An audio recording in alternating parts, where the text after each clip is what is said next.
ప్రభువును ప్రేరక్షకుడైన యేసుక్రీస్తు నామములో ఈరోజు దేవుని వాగ్దానము అనే వాక్య ధ్యానములో నాతో పాటు పాలు పొందుచున్న మీ అందరికీ ఉదయకాల శుభములను వందనములను తెలియజేయచ్చు.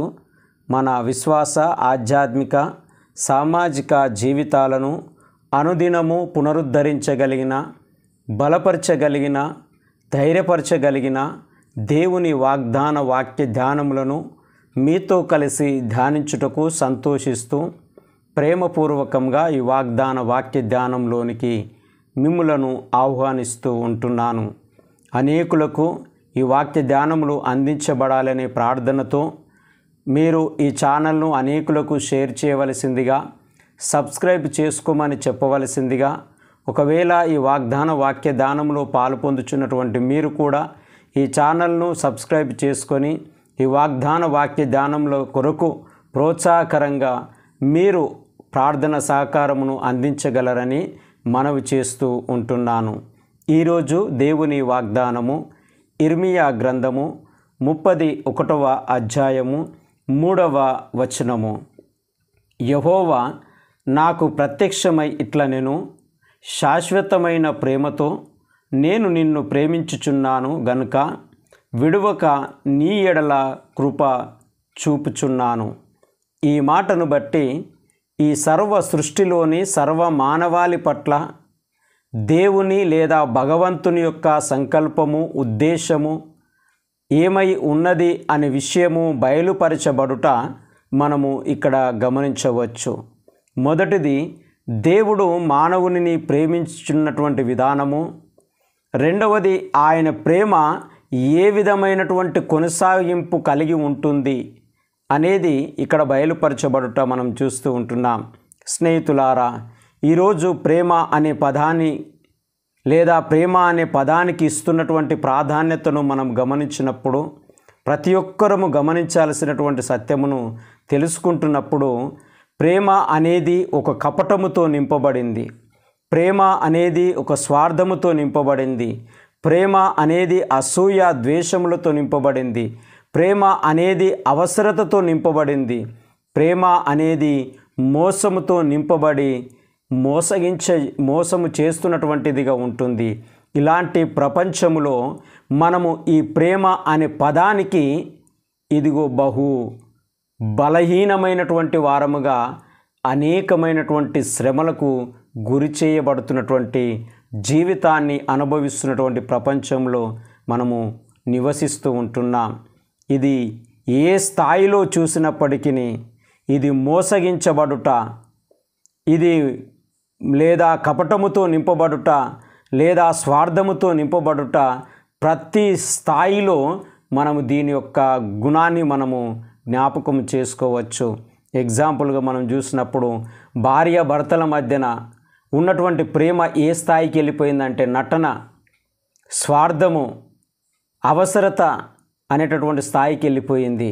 అన్నదమ్ముల మధ్యన ప్రేమను మనం చూసినప్పుడు అది అదే విధమైనటువంటి స్థాయిలోనికి అవసరతను బట్టి ప్రేమించడము, నటించడము, లేదా మోసగించడము, లేదా కపటముతో నమ్మించేటటువంటి పరిస్థితికి వెళ్ళిపోయినటువంటి స్థితిలో ఉన్నాము.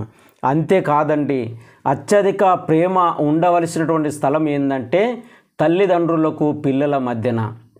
ఇలాంటి ప్రేమ కూడా ఈరోజు పిల్లలు తల్లిదండ్రుల పట్ల, తల్లిదండ్రులు పిల్లల పట్ల ప్రేమ చూపుచున్నటువంటి విధానాన్ని మనం చూస్తే అది అవసరతలతో నింపబడినటువంటి, కపటముతో నింపబడినటువంటి సందర్భాలను మనం చూస్తున్నాం. ఎన్ని సందర్భాలు మీరు చూడండి, గమనించండి.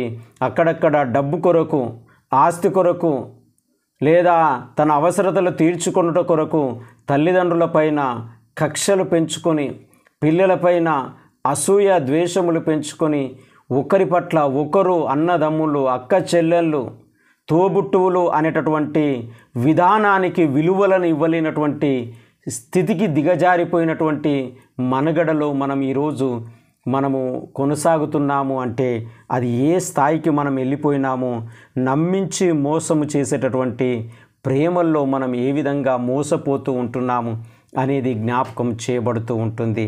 కాబట్టి నమ్మించే ప్రేమలే కనబడుచున్నటువంటివి, కానీ నమ్మకమైనటువంటి ప్రేమలు కరువైనది.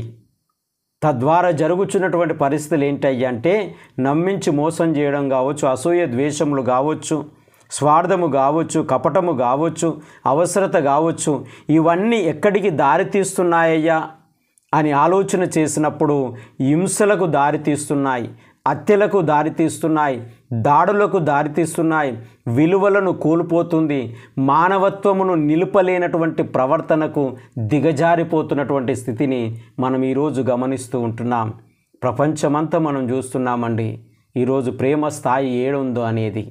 ఇలాంటి సందర్భంలో ఈ ఉదయకాల సమయమున దేవుడు తన యొక్క కృపను, దేవుడు తన యొక్క ఆలోచనను మనము ఆలోచించడానికి ఒక వాగ్దానం మన ముందుంచి ఉన్నాడు. ఈ దేవుని వాగ్దానమును మనం చూసినప్పుడు ఆయన వినిపిస్తున్నటువంటి స్వరం ఏంటంటే, నేను శాశ్వతమైన ప్రేమతో నిన్ను ప్రేమించుచున్నాను. దేవుని ప్రేమ ఎలాంటిదయ్యా అంటే స్వార్థము లేనటువంటిది, కపటము లేనటువంటిది, అసూయ లేనటువంటిది, ద్వేషము లేనటువంటిది, పగతో నింపబడలేనటువంటిది. దేవుని ప్రేమ అపారమైనదండి. అందుకే దేవుని ప్రేమను ఏ విధంగా వర్ణిస్తారంటే అది అగాపే ప్రేమ. అది ఏ విధమైనటువంటి విలువ పెట్టి కొనలేనటువంటిది. అది త్యాగపూరితమైనటువంటి ప్రేమ. అది ఎంత త్యాగపూరితమైనదంటే దేనిని మన నుంచి ఆశించలేనటువంటి ప్రేమ అండి. అలాంటి ప్రేమతో అందుకే ఆయన అంటున్నాడు, ఈరోజుండి రేపు వచ్చే ప్రేమతో నేను ప్రేమించట్లేదు, నేను శాశ్వతమైనటువంటి ప్రేమతో నిన్ను ప్రేమిస్తూ ఉంటున్నాను. ఎందుకు? మనం మంచివాళ్ళమైనామనా? ఎందుకు మనం నీతిమంతులమైనామనా? ఎందుకు మనము ధర్మమును కలిగి ఉన్నామనా? ఎందుకు ఆయన ఆజ్ఞలను గౌరవిస్తున్నామనా? ఏ మంచి మనలు లేనప్పటికీ, ఏ విధేయత కలిగిన జీవిత మనలు లేనప్పటికీ, అసూయ కపట ద్వేషములతో, పగ ప్రతీకారాలతో, ఈర్ష్యతో జీవిస్తున్నటువంటి, ఓర్వలేని తనముతో బ్రతుకుతున్నటువంటి మానవాళిని సైతము దేవుడు ప్రేమిస్తున్నాడండి. అందుకే యోహాను భక్తుడు తన సువార్తలో రాస్తూ ఉంటున్నాడు. 3వ అధ్యాయం 16వ వచనంలో ఆయన మాట్లాడుతున్నటువంటి మాట ఏమిటనగా, దేవుడు లోకమును ఎంతో ప్రేమించెను. ఇక్కడ గమనించాలి, దేవుడు క్రైస్తవులను ప్రేమించలేదండి. దేవుడు ఈ లోకమంతటిని ప్రేమించినాడు, అందరినీ ప్రేమిస్తున్నాడు. నీతి, న్యాయము, యథార్థత, సత్యమును, ధర్మమును కలిగి జీవించాలని ఆయన ఇష్టపడుతూ ఉంటున్నాడు. ఈ సందర్భంలో ఈ వాక్య భాగమును సందర్భమును మనం గమనించినప్పుడు దేవుని ఎడల అవిధేయత కలిగినటువంటి, మంచి చేయలేనటువంటి, నీతిగా బ్రతకలేనటువంటి, న్యాయముగా వెంబడించలేనటువంటి, ఆయన ఆజ్ఞలను అతిక్రమించి పాపంలో జీవిస్తున్నటువంటి ప్రజల పట్ల ఆయన తన ప్రేమను వెల్లడి చేస్తూ ఉంటున్నాడండి. మీ జీవితాలను మార్చుకోండి, మీ బ్రతుకులను మార్చుకోండి, మంచి చేయడానికి మీరు పురిగొల్పుకోండి. మీ జీవితాలను విధేయులై జీవించడం నేర్చుకోండి. ఇదిగో నేను శాశ్వతమైన ప్రేమతో మిమ్మల్ని ప్రేమిస్తూ ఉంటున్నాను. ఎంతగా ప్రేమిస్తున్నాను అంటే విడువక మీ ఎడల కృప చూపుచూ ఉంటున్నాను. కృప అనేదానికి అది వర్ణించలేనటువంటిదండి. చాలా గొప్ప పదం అది. అలాంటి కృపను దేవుడు మనకు అనుగ్రహిస్తూ ఉంటున్నాడు.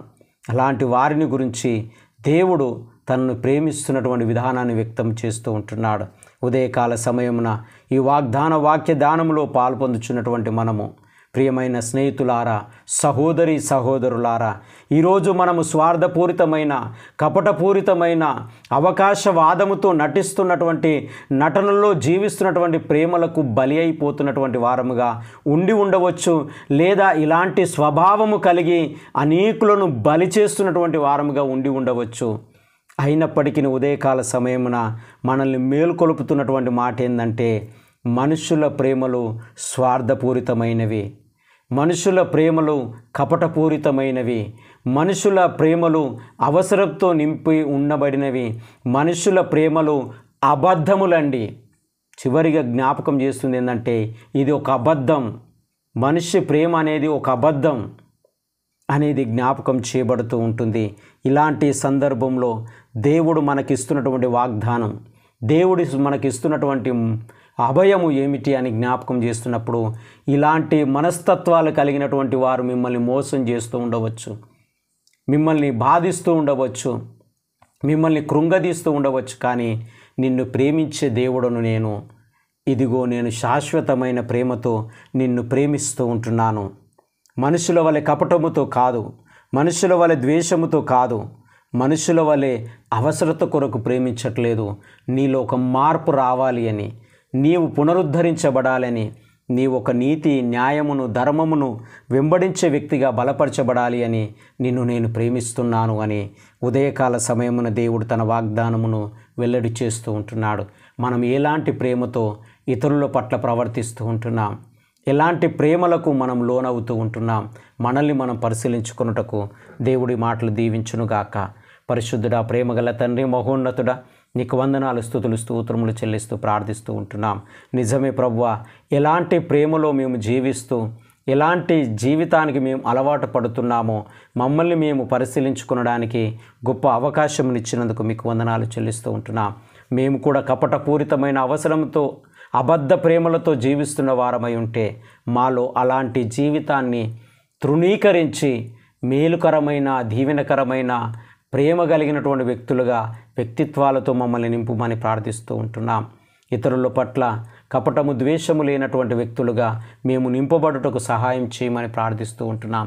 ఉదయకాల సమయం కన్నీళ్లతో, దుఃఖముతో, కుటుంబ సమస్యలతో, ఆర్థిక ఇబ్బందులతో, అవసరతలతో ఉన్నటువంటి బిడ్డలను, ఇదిగో తండ్రి, అనారోగ్యముల చేత ఉన్నటువంటి బిడ్డలను మీరు కనికరించి క్షమించి లోపములను, బలహీనతలను తీసివేయమని ప్రార్థిస్తూ ఉంటున్నాం.